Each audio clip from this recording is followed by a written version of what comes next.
ക്ലാസ്സിൽ നമ്മൾ നോക്കാൻ പോകുന്നത് ദിവസവും നമ്മൾ ചെയ്യാറുള്ള കാര്യങ്ങൾ എങ്ങനെ നമുക്ക് ഇംഗ്ലീഷിൽ പറയാമെന്ന്. ഇത് വളരെ ബേസിക് ആയിട്ട് മാത്രം ഇംഗ്ലീഷ് അറിയാവുന്ന, അതായത് ഇംഗ്ലീഷിൽ കുറച്ച് വാക്കുകൾ മാത്രം അറിയാം, പക്ഷെ ഈ വാക്കുകൾ യൂസ് ചെയ്ത് നമുക്ക് തോന്നുന്ന കാര്യങ്ങൾ എങ്ങനെ പറയണം എന്ന് അറിയാത്തവർക്ക് വേണ്ടിയിട്ടുള്ള ക്ലാസ് ആണ്. അപ്പൊ ഈ ക്ലാസ് നിങ്ങൾ മുഴുവനും കാണുക, ഈ വീഡിയോ മുഴുവനും കണ്ടു നോക്കുക. അതുപോലെ തന്നെ ഞാൻ പറയുന്ന ഇമ്പോർട്ടന്റ് ആയിട്ടുള്ള കാര്യങ്ങൾ നിങ്ങൾ നോട്ട് ചെയ്ത് വെക്കുക. എന്തായാലും ഈ ക്ലാസ് മുഴുവനും കണ്ടു കഴിഞ്ഞാൽ നിങ്ങൾക്ക് ഉറപ്പായിട്ട് യൂസ്ഫുൾ ആയിരിക്കും, അത് ഗ്യാരണ്ടീഡ് ആണ്. ഈ വീഡിയോ മുഴുവനും കണ്ടു കഴിഞ്ഞാൽ നിങ്ങൾ ദിവസം ചെയ്യാറുള്ള കാര്യങ്ങൾ എന്തൊക്കെയാണെന്ന് നിങ്ങൾക്ക് ഇംഗ്ലീഷിൽ എന്തായാലും പറയാൻ പറ്റും. ഓക്കെ, അപ്പൊ നമുക്ക് ക്ലാസ്സിലേക്ക് കടക്കാം. ഞാൻ ദിവസവും ചായ കുടിക്കാറുണ്ട്. സോ നമ്മൾ ദിവസവും ചെയ്യുന്ന ഒരു കാര്യമാണ്, ഞാൻ ദിവസവും ചായ കുടിക്കാറുണ്ട്. ഇത് നമ്മൾ എങ്ങനെ ഇംഗ്ലീഷിൽ പറയും? സോ നമ്മൾ ദിവസവും ചെയ്യുന്ന കാര്യങ്ങൾ പറയുമ്പോൾ വെറുതെ നമുക്ക് എന്തെങ്കിലുമൊക്കെ പറയാൻ പറ്റില്ല. ഒരു സെന്റൻസിന് ഒരു ഘടനയുണ്ട്. ഇവിടെ നമ്മൾ മലയാളത്തിൽ പറയുമ്പോൾ എങ്ങനെ പറയാ? ഞാൻ, ഐ, ദിവസവും. ദിവസവും എന്നുള്ളതിന് എന്താ ഇംഗ്ലീഷിൽ പറയാ? എവറി ഡേ എന്ന് പറയാം അല്ലെ? Every day, every day. ചായ, ടീ. കുടിക്കുക എന്നുള്ളതിന് എന്താ? കുടിക്കാറുണ്ട് എന്ന് പറയുമ്പോൾ കുടിക്കുക എന്നുള്ളതിന് നമ്മൾ പറയാ. കുടിക്കാൻ എങ്ങനെ ഇംഗ്ലീഷിൽ പറയാ? ഡ്രിങ്ക് എന്ന് പറയാം അല്ലെ? ഡ്രിങ്ക്. ഇത് കറക്റ്റ് ആണോ? I every day tea drink. ഇത് കറക്റ്റ് ആണോ? നിങ്ങളൊന്ന് ആലോചിച്ച് നോക്കിയേ. ഇത് ഇങ്ങനെ ഇംഗ്ലീഷിൽ പറഞ്ഞാൽ ഈ സെന്റൻസ് കറക്റ്റ് ആണോ? അല്ല, ഇത് കറക്റ്റ് അല്ല, ഇത് തെറ്റാണ്. അപ്പൊ നമ്മളിൽ പലരും വാക്കുകൾ ഇംഗ്ലീഷിൽ അറിയാവുന്നതുകൊണ്ട് ഇങ്ങനെ ആയിരിക്കാം പറയുന്നത്. കാരണം കറക്റ്റ് ട്രാൻസ്ലേഷൻ അല്ലേ, ഓരോ വാക്കിന്റെയും കറക്റ്റ് ട്രാൻസ്ലേഷൻ അല്ലേ ഞാനിപ്പോ തന്നത്. പക്ഷെ എന്നിട്ടും എന്തുകൊണ്ട് സെന്റൻസ് തെറ്റായി? കാരണം ഈ മലയാളത്തിൽ സെന്റൻസ് എഴുതുന്ന ആ രീതിയിലല്ല വാക്കുകൾ നമ്മൾ യൂസ് ചെയ്യുന്ന ഇംഗ്ലീഷിൽ. വാക്കുകൾ യൂസ് ചെയ്യുന്നതിൽ കുറച്ച് വ്യത്യാസമുണ്ട്. ആദ്യം ഇംഗ്ലീഷിൽ നമ്മൾ ഒരു സെന്റൻസ് എഴുതുമ്പോൾ ആരെ പറ്റിയാണ് നമ്മൾ സംസാരിക്കുന്നത്, അതാണ് നമ്മൾ ആദ്യം എഴുതുക. ഇവിടെ ഞാൻ ദിവസവും ചായ കുടിക്കാറുണ്ട്, ഇത് ആരെ പറ്റിയാണ് ഞാൻ സംസാരിക്കുന്നത്? ഏതാളുടെ കാര്യ? എന്റെ കാര്യമാണ് അല്ലെ, ഞാൻ ചെയ്യുന്നൊരു കാര്യമാണ് പറയുന്നത്. സോ അപ്പൊ ആദ്യം ഞാൻ, അത് വെച്ച് തന്നെ നമുക്ക് തുടങ്ങാം. ഞാൻ, ഐ അല്ലെ, ആദ്യം ഞാൻ. ഇനി അടുത്ത നമ്മൾ പറയേണ്ടത് എന്താണ് നമ്മൾ ചെയ്യാറുള്ളത് എന്നാണ്. എന്താണ് നമ്മൾ ചെയ്യാറുള്ളത്, അല്ല ദിവസവും എന്നല്ല അടുത്ത് വരേണ്ടത്. നമ്മൾ അടുത്ത് പറയേണ്ടത്, അടുത്ത് യൂസ് ചെയ്യേണ്ട വാക്ക് എന്താണ് ദിവസവും ചെയ്യാറുള്ളത്. എന്താ ചെയ്യാറുള്ളത്? കുടിക്കാറുണ്ട് അല്ലെ, അതാണ് നമ്മൾ ദിവസവും ചെയ്യുന്ന കാര്യം. കുടിക്കാറുണ്ട്, പ്രവൃത്തി. അതായത് നമ്മൾ രണ്ടാമത് എഴുതേണ്ടത് നമ്മൾ എന്ത് പ്രവൃത്തിയാണോ ചെയ്യാറുള്ളത് ആ പ്രവൃത്തിയുടെ പേരാണ് എഴുതുന്നത്. കുടിക്കുക എന്നുള്ളത് നമ്മൾ എന്താ ഇംഗ്ലീഷിൽ പറയാം? നമ്മളിവിടെ ഓൾറെഡി ഡിസ്കസ് ചെയ്തിട്ടുണ്ട്, ഡ്രിങ്ക് എന്നാണ് അല്ലെ. സോ ഐ ഡ്രിങ്ക്, അല്ലെങ്കിൽ കുറച്ചുകൂടി ബെറ്റർ ഐ ഹാവ് എന്ന് പറഞ്ഞാൽ മതി. Okay, I have. ഡ്രിങ്കിന് പകരം നമുക്ക് ഹാവോ ഹാസോ യൂസ് ചെയ്യാം. ഐയുടെ കൂടെ നമ്മൾ ഹാവേ യൂസ് ചെയ്യുള്ളൂ. So I have. ഇനി എന്തിലാണ് പ്രവൃത്തി ചെയ്യുന്നത്, എന്ത് കാര്യത്തിലാണ് പ്രവൃത്തി ചെയ്യുന്നത്? ഇവിടെ എന്താണ് നമ്മൾ കുടിക്കുന്നത്? ചായ. അതാണ് നമ്മൾ മൂന്നാമത് എഴുതുന്നത്. ഒരു കാര്യം ചെയ്യാറുണ്ട് എന്ന് പറയുമ്പോൾ എന്താണ് ചെയ്യാറുള്ളത് എന്നുള്ളത്, അതായത് എന്തിലാണ് പ്രവൃത്തി ചെയ്യുന്നത് എന്നുള്ളത് നമ്മൾ പറയണം. ഉദാഹരണത്തിന് ഞാൻ പുസ്തകം വായിക്കാറുണ്ട്. അപ്പൊ എന്താ വായിക്കുന്നത് നമ്മൾ? പുസ്തകം. അതാണ് അവിടുത്തെ ഒബ്ജക്റ്റ് എന്ന് പറയുന്നത്. ഓക്കെ, എന്തിലാണ് പ്രവൃത്തി ചെയ്യുന്നത്. ഇപ്പൊ വേറെ ഉദാഹരണം പറയുകയാണെങ്കിൽ ഞാൻ സിനിമ കാണാറുണ്ട്. അപ്പൊ എന്താണ് കാണാറുള്ളത്? സിനിമ. അതാണ് നമ്മൾ മൂന്നാമത് എഴുതേണ്ടത്. സോ ഐ ഡ്രിങ്ക് അല്ലെങ്കിൽ ഐ ഹാവ് ടീ. ഇനി അതിനുശേഷം സമയം, ഏറ്റവും അവസാന സമയം എഴുതുന്നതാണ് എപ്പോഴും നല്ലത്. കാരണം നമ്മൾ ബേസിക് ലെവൽ സ്റ്റുഡൻസ് ആണ് അല്ലെ, നമുക്ക് ഓൾറെഡി കൺഫ്യൂഷൻ ആണ് ഏത് വാക്ക് എവിടെ കറക്റ്റ് ആയിട്ട് യൂസ് ചെയ്യണമെന്ന്. അപ്പൊ നമ്മൾ സമയം അവസാനം യൂസ് ചെയ്യുന്നു എന്നുള്ളത് തീരുമാനിച്ചു കഴിഞ്ഞാലുള്ള ഗുണം എന്താന്ന് വെച്ചാൽ നമുക്ക് പിന്നെ കൺഫ്യൂഷൻ ഉണ്ടാവില്ല. സോ ഐ ഹാവ് ടീ ദിവസവും, എവറി ഡേ. സിമ്പിൾ അല്ലേ? ഓക്കെ, ആദ്യം എന്താ എഴുതണ്ടേ? ആരെ പറ്റിയാണ് നമ്മൾ സംസാരിക്കുന്നത് അത് ആദ്യം എഴുതാം. അതിനുശേഷം എന്താ എഴുതണ്ടേ? എന്താണ് ആ ആള് അല്ലെങ്കിൽ എന്താണ് ആ വസ്തു ചെയ്യുന്ന പ്രവൃത്തി, എന്താ ചെയ്യുന്നത്? ഇവിടെ കുടിക്കാറുണ്ട് എന്നാ പറയുന്നത്, അപ്പൊ ഡ്രിങ്ക്. ഇനി അതിനുശേഷം എന്തിലാണ് പ്രവൃത്തി ചെയ്യുന്നത്, എന്താണ് കുടിക്കാറുള്ളത്, അതാണ് നമ്മൾ നോക്കേണ്ടത്. എന്താണ് കുടിക്കാറുള്ളത്? ചായ. അതാണ് അവിടുത്തെ ഒബ്ജക്റ്റ്, അത് എഴുതുക. അതിനുശേഷമാണ് നമ്മൾ സമയം എഴുതുക. So I drink tea every day. Simple അല്ലേ? സിമ്പിൾ അല്ലേ? സോ ആദ്യം സബ്ജക്റ്റ്, ആരാണ് പ്രവൃത്തി ചെയ്യുന്നത്, പിന്നെ വേർബ്, എന്താണ് പ്രവൃത്തി, പിന്നെ ഒബ്ജക്റ്റ്. ഇത് നിങ്ങളൊന്ന് നോട്ട് ചെയ്ത് വെക്കാം. സബ്ജക്റ്റ് എന്താണ്? ആരാണ് പ്രവൃത്തി ചെയ്യുന്നത് അല്ലെങ്കിൽ ആരെ പറ്റിയാണ് സംസാരിക്കുന്നത്. വേർബ് എന്താണ്? പ്രവൃത്തിയാണ് വേർബ്. എന്തിലാണ് ആ പ്രവൃത്തി ചെയ്യുന്നത് അതാണ് ഒബ്ജക്റ്റ്. ചായ കുടിക്കാറുണ്ട്, ചായയാണ് ഒബ്ജക്റ്റ്. ഇനി പുസ്തകം വായിക്കാറുണ്ട്, പുസ്തകമാണ് ഒബ്ജക്റ്റ്. വീട്ടിൽ പോകാറുണ്ട്, വീട് ഒബ്ജക്റ്റ് അല്ല, അതൊരു പ്ലേസ് ആണ്. പക്ഷെ യു അണ്ടർസ്റ്റുഡ് റൈറ്റ്? സോ നമ്മൾ എന്തിലാണോ പ്രവൃത്തി ചെയ്യുന്നത് അതിനെയാണ് നമ്മൾ ഒബ്ജക്റ്റ് എന്ന് പറയുന്നത്. പിന്നെ അതിനുശേഷം മാത്രം ടൈം കൊടുക്കുക. ഓക്കെ, ക്ലിയർ അല്ലേ? ഇനി നമുക്ക് ആ രീതിയിൽ ഈ സെന്റൻസസ് ഒക്കെ ഒന്ന് ട്രാൻസ്ലേറ്റ് ചെയ്തൊന്ന് പ്രാക്ടീസ് ചെയ്ത് നോക്കിയാലോ? എല്ലാവരും ഇത് നിങ്ങളുടെ നോട്ട്ബുക്ക് എഴുതി വെച്ചിട്ട് എന്റെ കൂടെ ഒന്ന് പ്രാക്ടീസ് ചെയ്ത് നോക്കാം. സോ അവൻ ദിവസവും പത്രം വായിക്കാറുണ്ട്. ഇവിടെ നമ്മൾ ആരുടെ കാര്യമാണ് പറയുന്നത്? അവൻ ദിവസവും പത്രം വായിക്കാറുണ്ട്. ആരെ പറ്റിയിട്ടാണ് നമ്മളെ സംസാരം? ആരെ പറ്റിയിട്ടാണ്? അവനെ പറ്റിയിട്ടാണ് അല്ലെ? സോ ഹി, നമ്മുടെ സബ്ജക്ട് എന്താണ്? ഹി ആണ്. ഇനി എന്താണ് അവൻ ചെയ്യാറുള്ളത്? അവൻ ദിവസവും പത്രം വായിക്കാറുണ്ട്. വായിക്കുക, അതാണല്ലേ അവൻ ചെയ്യുന്ന പ്രവൃത്തി. വായിക്കാറുണ്ട്, അതാണ് പ്രവൃത്തി. വായിക്കുക എന്നുള്ളത് നമ്മൾ എന്താ ഇംഗ്ലീഷിൽ പറയാ? എല്ലാവർക്കും അറിയാം. എന്താ പറയാ? റീഡ് എന്നാണ് പറയാ. സോ ഹി റീഡ് എന്ന് മാത്രം പറഞ്ഞാൽ മതിയോ? അതവിടെ നിൽക്കട്ടെ. He read. ഇനി അവൻ ദിവസവും പത്രം വായിക്കാറുണ്ട്. He read. പത്രം, അതാണ് ഒബ്ജക്റ്റ്. എന്താണ് വായിക്കാറുള്ളത്? എന്തിലാണ് പ്രവൃത്തി ചെയ്യപ്പെടുന്നത്? അതാണ് ഒബ്ജക്റ്റ് എന്ന് പറഞ്ഞത്. എന്തിലാണ് നമ്മളിപ്പോ പ്രവൃത്തി ചെയ്യുന്നത്? എന്താ നമ്മളിപ്പോ വായിക്കുന്നത്? പത്രമാണ്. So he read news paper. എല്ലാ ദിവസവും, അല്ലെങ്കിൽ ദിവസവും എങ്ങനെ പറയാ? ഡെയിലി എന്ന് പറയാം, അല്ലെങ്കിൽ എവറി ഡേ എന്ന് പറയാം. ഓക്കെ, സോ സമയം അവസാനം എഴുതാം. ഇവിടെ ഒരു പ്രശ്നമുണ്ട്. റീഡ്, ഹി റീഡ് എന്ന് നമുക്ക് പറയാൻ പറ്റില്ല. ഇത് വളരെ ഇമ്പോർട്ടന്റ് ആയിട്ടുള്ള ഒരു കാര്യമാണ്. ഇവിടെയാണ് എല്ലാവർക്കും മിസ്റ്റേക്ക് പറ്റുന്നത്. അപ്പൊ നിങ്ങൾ പ്രത്യേകം ഇത് നോട്ട് ചെയ്ത് വെക്കണം. നമ്മൾ ഒരാളുടെ കാര്യം, അതായത് ഹി, അതുപോലെ തന്നെ ഞാൻ ഇവിടെയാണ് എഴുതുന്നത്, പ്രത്യേകം ശ്രദ്ധിക്കണേ. ഹി, അതുപോലെ തന്നെ ഷീ, ഇറ്റ്. ഇപ്പൊ ഒരാളുടെ പേരാണെങ്കിൽ എന്റെ പേര് പറയാം, രേവതി അല്ലെങ്കിൽ രാഹുൽ, അങ്ങനെ ഒരാളുടെ പേര്, father, my mother, my friend. ഇതൊക്കെ എന്താ? ഒരാളല്ലേ ഇതെല്ലാം. അതായത് മൈ ഫ്രണ്ട് ഒരാളാണ്. മൈ ഫ്രണ്ട്സ് എന്നാണെങ്കിൽ ഒന്നിൽ കൂടുതലാണ്. My father, mother, student, teacher. അതുപോലെ ഒരാളെ പറ്റി, ഒരു വസ്തുവിനെ പറ്റി, ടേബിൾ, ചെയർ, അങ്ങനെ ഒരു വസ്തുവിനെ പറ്റിയിട്ടാണ് നമ്മൾ സംസാരിക്കുന്നതെങ്കിൽ സ്ഥിരം ചെയ്യാറുള്ള കാര്യം പറയുമ്പോൾ ആ വേർബില്ലേ, അതായത് പ്രവൃത്തിയെ സൂചിപ്പിക്കുന്ന വാക്ക്, വായിക്കാറുണ്ട്, കുടിക്കാറുണ്ട്, കളിക്കാറുണ്ട്, പോകാറുണ്ട്, അങ്ങനത്തെ വാക്കിന്റെ കൂടെ നമ്മൾ എന്ത് ചേർത്ത് കൊടുക്കണം? എസ് അല്ലെങ്കിൽ ഇ എസ് ചേർത്ത് കൊടുക്കണം. എന്ത് ചേർത്ത് കൊടുക്കണം? എസ് അല്ലെങ്കിൽ ഇ എസ് ചേർത്ത് കൊടുക്കണം. ഞാൻ നിങ്ങൾക്ക് ജസ്റ്റ് വേറൊരു മഷിയിൽ എഴുതി കാണിക്കാം, കുറച്ചൊരു ബെറ്റർ ആയിട്ട് മനസ്സിലാക്കാൻ വേണ്ടി കേട്ടോ. എസ് അല്ലെങ്കിൽ ഇ എസ് നമ്മൾ ചേർത്ത് കൊടുക്കണം, നിർബന്ധമാണ്. അതായത് ഇപ്പൊ ഞാനിവിടെ ഞാൻ ദിവസവും ചായ കുടിക്കാറുണ്ടെന്ന് പറഞ്ഞപ്പോ ഐ ഡ്രിങ്ക് എന്നായിരുന്നു. അപ്പൊ അവൻ അല്ലെങ്കിൽ അവൾ ദിവസവും ചായ കുടിക്കാറുണ്ട്, ഒരാളെ പറ്റിയിട്ടാ പറയുന്നത്. അപ്പൊ ഷീ ഡ്രിങ്ക്സ് എന്നാകും. അപ്പൊ ഇവിടെ റീഡ്സ് എന്നാകും. മനസ്സിലായോ? ഒരാളെ പറ്റിയിട്ടാണ് നമ്മൾ സംസാരിക്കുന്നതെങ്കിൽ നമ്മൾ എന്ത് ചെയ്യണം? വെർബിന്റെ കൂടെ എസ് അല്ലെങ്കിൽ ഇ എസ് ചേർത്ത് കൊടുത്താൽ മതി. ഓക്കെ, ഇനി നമുക്ക് അടുത്ത സെന്റൻസ് നോക്കാം. അത് നിങ്ങൾ മറക്കരുത്. He reads news paper daily എന്നാണ്. എന്തുകൊണ്ടാണ് റീഡ്സ് വന്നത്? നമ്മൾ ഒരാളെ പറ്റിയിട്ടാണ് പറയുന്നത്. അങ്ങനെ ഒരാളെ പറ്റി, ഒരു വസ്തുവിനെ പറ്റിയിട്ടൊക്കെയാണ് നമ്മൾ പറയുന്നതെങ്കിൽ അവർ ചെയ്യുന്ന പ്രവൃത്തി എന്താണ്? അതിന്റെ കൂടെ എസ് അല്ലെങ്കിൽ ഇ എസ് ആഡ് ചെയ്ത് കൊടുക്കുക. ഇത്രേ ഉള്ളൂ, സിമ്പിൾ ആണ്.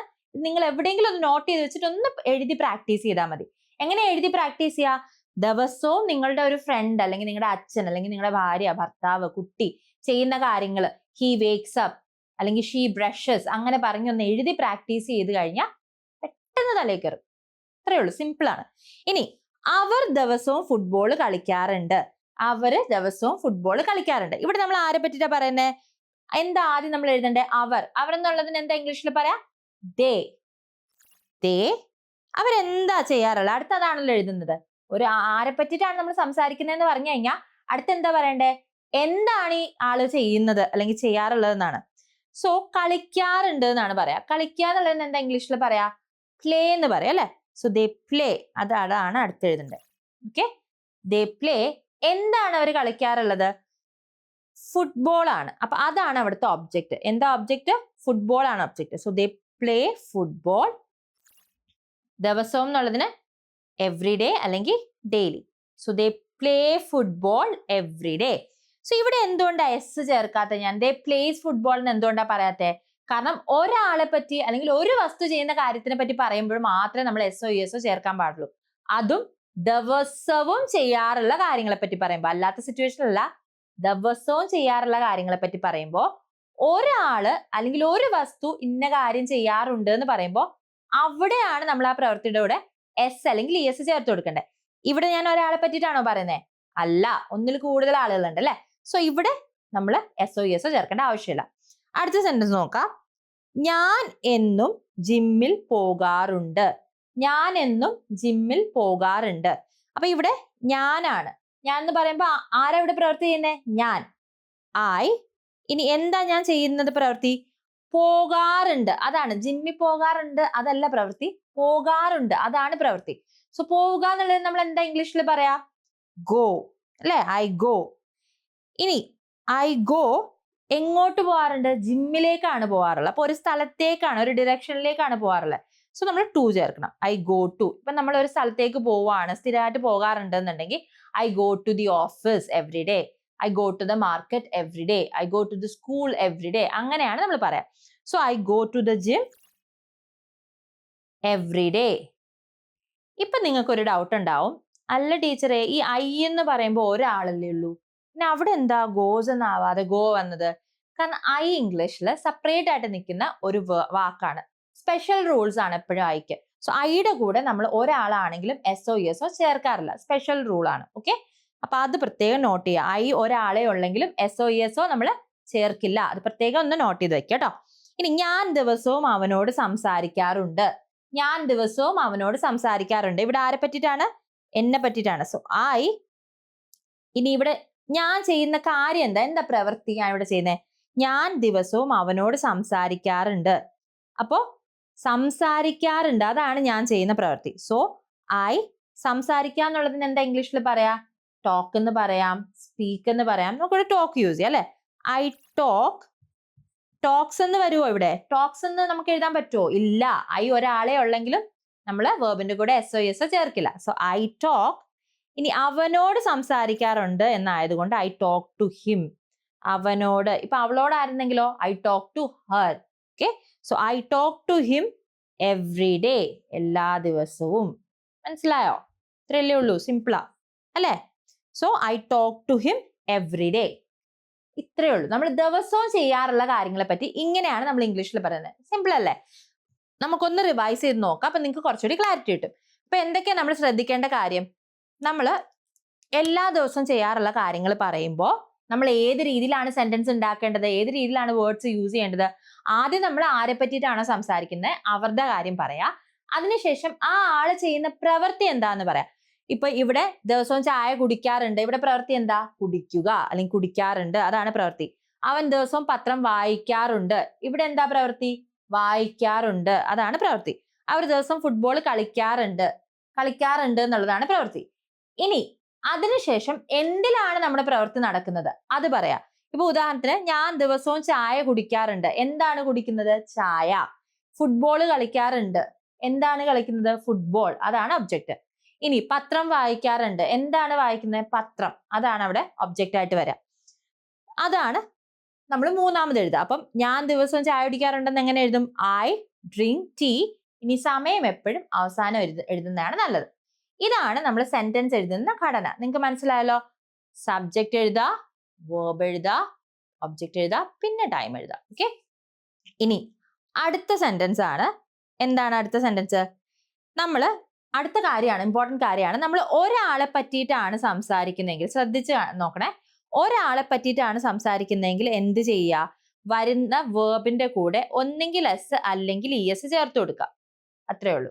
ഓക്കെ, അതായത് ഇവിടെ ഞാനെന്നല്ല, ഇവിടെ അവൻ എന്നായിരുന്നെങ്കിൽ, അവൻ എന്നായിരുന്നെങ്കിൽ ഹി ഡ്രിങ്ക്സ് ടീ എന്നായനെ, അല്ലെങ്കിൽ ഹി ഹാസ് ടീ എന്നായനെ. ഓക്കെ, ഹി ഡ്രിങ്ക്സ് ടീ അല്ലെങ്കിൽ he has tea every day. എന്തുകൊണ്ടാണ് ഇവിടെ ഡ്രിങ്ക്സ് എന്ന് വന്നത്? അവൻ എന്ന് പറയുമ്പോൾ ഒരാളാണ്, അതുകൊണ്ടാണ് അവിടെ വേർബിന്റെ കൂടെ ഞാൻ എസ് ചേർത്തത്. അടുത്ത എക്സാമ്പിളിൽ അവർ ദിവസം ഫുട്ബോൾ കളിക്കാറുണ്ട് എന്നുള്ളതിനെ മാറ്റിയിട്ട് നമ്മൾ അവൾ എന്നായിരുന്നെങ്കിലോ, അവൾ എന്നായിരുന്നെങ്കിൽ ഇവിടെ എന്തായനെ? ഷീ പ്ലേ ഫുട്ബോൾ നമ്മൾ പറയോ? ഇല്ല. പകരം എന്ത് ചെയ്യും? പ്ലേയുടെ കൂടെ ഒരു എസ് ചേർത്ത് കൊടുക്കും. She place football every day. ഇനി ഞാൻ എന്നും ജിമ്മിൽ പോകാറുണ്ട്, ഇവിടെ ഞാൻ എന്നുള്ളത് മാറ്റിയിട്ട് രാഹുൽ എന്നാണെങ്കിലോ, രാഹുൽ എന്നും ജിമ്മിൽ പോകാറുണ്ട്. അപ്പൊ Rahul go to the gym every day നമ്മൾ പറയോ? ഇല്ല. രാഹുൽ ഒരാളേ ഉള്ളൂ, അപ്പൊ ഇവിടെ വേർബിന്റെ കൂടെ എസ് അല്ലെങ്കിൽ ഇ എസ് ചേർക്കണം. നമ്മൾ ഇ എസ് ചേർത്ത് കൊടുക്കും. Rahul goes to the gym every day. ഇനി ഞാൻ ദിവസവും അവനോട് സംസാരിക്കാറുണ്ട്, ഇവിടെ ഞാൻ എന്നുള്ളത് മാറ്റിയിട്ട് അമ്മ ആക്കുകയാണെങ്കിലോ, അമ്മ എന്റെ അമ്മ എന്നാക്കുകയാണെങ്കിലോ, അപ്പൊ അവിടെ മൈ മദർ ടോക്ക് എന്ന് വരുമോ? മൈ മദർ എന്ന് പറയുമ്പോൾ ഒരാളല്ലേ ഉള്ളൂ, ടോക്ക് എന്ന് വരുമോ? അവിടെ എന്താ വരിക? ടോക്സ് എന്ന് വരും. My mother talks to him every day. Okay, അത്രേ ഉള്ളൂ, അത്ര സിമ്പിൾ ആണ്. നിങ്ങൾ ഇത് പ്രത്യേകം നോട്ട് ചെയ്ത് വെക്കാം. ഇനി ഞാൻ നിങ്ങൾക്ക് ഒരു ഹോംവർക്ക് തരുന്നുണ്ട്. ഇതാണ് ഹോംവർക്ക്. എന്താ നമ്മുടെ സെന്റൻസ്? ഞാൻ എന്നും പാട്ട് കേൾക്കാറുണ്ട്. ഇത് എങ്ങനെ ഇംഗ്ലീഷിൽ പറയാം എന്നുള്ളത് നിങ്ങൾ കോമന്റ് ചെയ്യാം. നിങ്ങൾക്ക് എന്ത് ഡൗട്ട് ഉണ്ടെങ്കിലും അത് നിങ്ങൾക്ക് കോമന്റ് ചെയ്യാം. ഇനി കോമന്റ് ചെയ്യാൻ ബുദ്ധിമുട്ടുണ്ടെങ്കിൽ എന്ത് ചെയ്യുക, നിങ്ങൾ ഇൻസ്റ്റാഗ്രാമിലേക്ക് ഒരു മെസ്സേജ് അയച്ചാൽ മതി. ഇംഗ്ലീഷ് മിത്ര ഒഫീഷ്യലിന്റെ പേജിലേക്ക് ഒരു മെസ്സേജ് അയച്ചാൽ മതി, ഞാൻ അത് ക്ലിയർ ചെയ്ത് തരാം. ഇതുപോലത്തെ എന്തെങ്കിലും കാര്യങ്ങൾ നിങ്ങൾക്ക് ഡൗട്ട് ഉണ്ട്, ഇതുപോലെ ഡീറ്റെയിൽ ആയിട്ട് പഠിക്കണം എന്നുണ്ടെങ്കിൽ അത് നിങ്ങൾക്ക് കോമന്റ് ചെയ്യാവുന്നതാണ്, ഞാൻ റിപ്ലൈ തരുന്നതായിരിക്കും. ഇപ്പോൾ ഒരു ടീച്ചറിന്റെ സഹായത്തോടു കൂടി ഇങ്ങനെയോ അല്ലെങ്കിൽ സംസാരിച്ച് പ്രാക്ടീസ് ചെയ്തോ ലൈവ് വീഡിയോ ക്ലാസ്സസ് വഴിയോ അല്ലെങ്കിൽ വാട്സാപ്പിലെ ഓഡിയോ ക്ലാസ്സസ് വഴിയോ നിങ്ങൾക്ക് സിമ്പിൾ ആയിട്ട് ഇംഗ്ലീഷ് പഠിക്കാവുന്നതേ ഉള്ളൂ.